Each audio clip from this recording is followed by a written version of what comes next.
Hello. See, the title of today's experiment is charging and discharging of a capacitor. The circuit diagram is shown here. The same, you will get this sheet in the e-form either on email or on Classroom. The same circuit diagram, we have connected the circuit on the board like this. There is a battery connected internally and a 100 kilo ohm resistor connected in series with a capacitor. And there is a switch which is actually placed here. When it is placed at position 1, then the battery comes into the circuit, and when it is connected in position 2, battery goes out of the circuit and only this capacitor will discharge through resistor R. Now, what we do is, initially, as soon as I switch this on, the current will start flowing through the resistor and the capacitor will start charging. In order to measure the voltage across the capacitor, we have connected a voltmeter, that means a multimeter, which is placed at 20 volt DC, so that it will read the voltage across capacitor. Okay. Now, I'll begin with, initially we will do the charging part, and later on, immediately we will do the discharging part. Okay. So as soon as I switch this on, I should keep the stopwatch ready so that when I switch it on, the same time I switch on the stopwatch. And after every 30 seconds, I'll note down the reading of the voltage across capacitor. Okay, so here we go. So we saw the charging part. Now it is still charging, and during the charging, we note down the readings here. Time, initially there will be 0 seconds. Voltage is 0 initially, obviously. After 30 seconds, what your voltage is there, you have to note down. After 60 seconds, your voltage, 90 seconds, and so on, until you reach maximum voltage. That means the voltage is now not changing much over a period of 30 seconds. If it doesn't change over a period of 30 seconds, that means it is fully charged, and we stop there. Now you can see it shows voltage 11.37 or something, and it's not much changing. You can see it's fluctuating around 11.37. It has become 39, 38. But obviously, it will take infinitely long time to get fully charged. So reasonably it is charged, and we will stop here. Okay. Now we start the discharging part. We should, before performing the experiment, we should keep the observation tables ready beforehand so that you can write down the readings immediately. Okay. Don't forget to reset the clock before you start discharging, because during the charging time it must be going on, and once it gets fully charged, you stop it. And now for the discharging, what we have to do is simply put this switch on position 2, so that when this is on position 2, battery will go out of the circuit and the charge in the capacitor will start, the capacitor will start discharging through resistor R. Okay. So what we do is, again, I'll switch it on this side, and immediately the same time I will switch on the clock, stopwatch. Okay. I'll do it myself. So what I'll do is, now look at it, and okay, hold on. See, now your reading for 0 time for discharging is this maximum. That means it is 11.50 or 51. Okay. And then start. So see, I have started this and the voltage has started decreasing. That means the capacitor has started now discharging.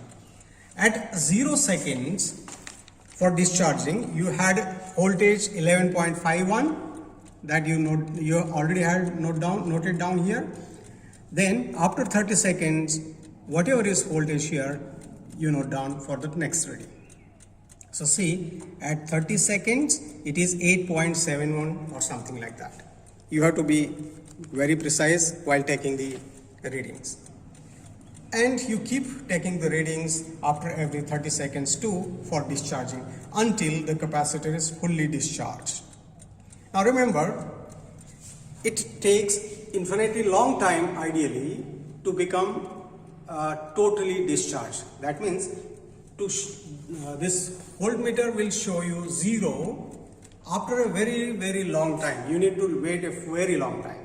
So what we do is, we don't, even if it doesn't show 0, at a certain level it reaches to very close to 0, and if it doesn't change over a period of say 30 seconds or 1 minute, then you say that it is discharged and we stop there. Alright? So we will wait now, like we keep taking the readings after every 30 seconds. So you don't miss the cycles, because you remember this pointer shows the minutes, but it is difficult. So as you keep taking the readings after every 30 seconds without fail, then there will be no problem. See, we have kept this stopwatch going on, and now the voltage shown here is around 0.05, and you can see it's fluctuating between 0.05 volt and 0.04 volt. So that means now it is not changing much.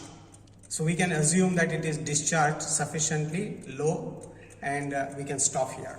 So I'll just put this off and put this stopwatch off. So we stop taking the readings for discharging. Now, how do we calculate it? Let's go here and see how can we plot the graph and do the calculations. All right. See, you have now the data tables. One for charging. Initially it was at 0 time, 0 voltage, at 30 seconds, some voltage, and it went on and you had some high voltage here. And for discharging, you started with 11.51, for example, at 0 time, and after every 30 seconds you noted down all these readings. So it went on decreasing, discharging, and the voltage here was very close to 0. It was 0.05 volt. Okay, so from the charging table we can plot the graph like this. You plot the time in steps of 30 seconds. Say 30 seconds, you have 60 seconds, then you have 90 seconds, 120 seconds, and so on. And on this axis you have voltage across the capacitor, and the voltage is like, at the most we can have 20 volts. This is 12 volt actually, so you can have 15 volts for example.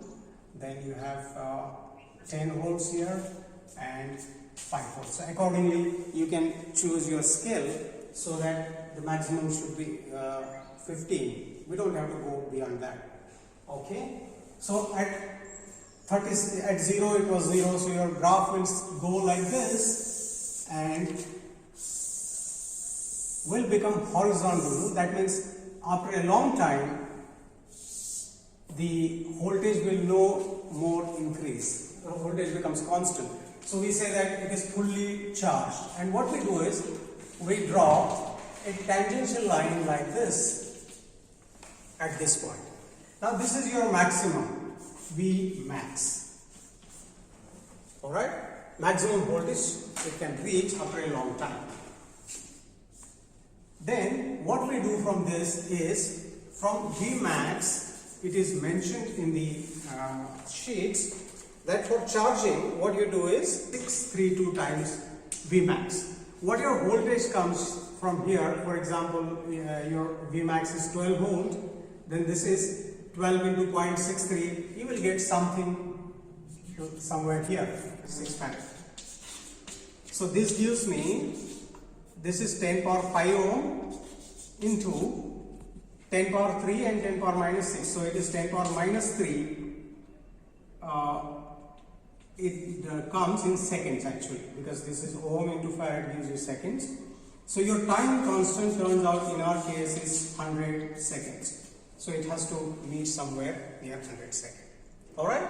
So this way we get the value, whatever value you get from the graph should be very close to 100. Okay, that is your value of the time constant from the graph, and this is by actual calculations. Now if I plot the similar graph for discharging, it will be like this. This is the voltage and time in this direction. The axis, the scale you choose the same way which we chose there. This is 30, 60, 90 and so on. Alright.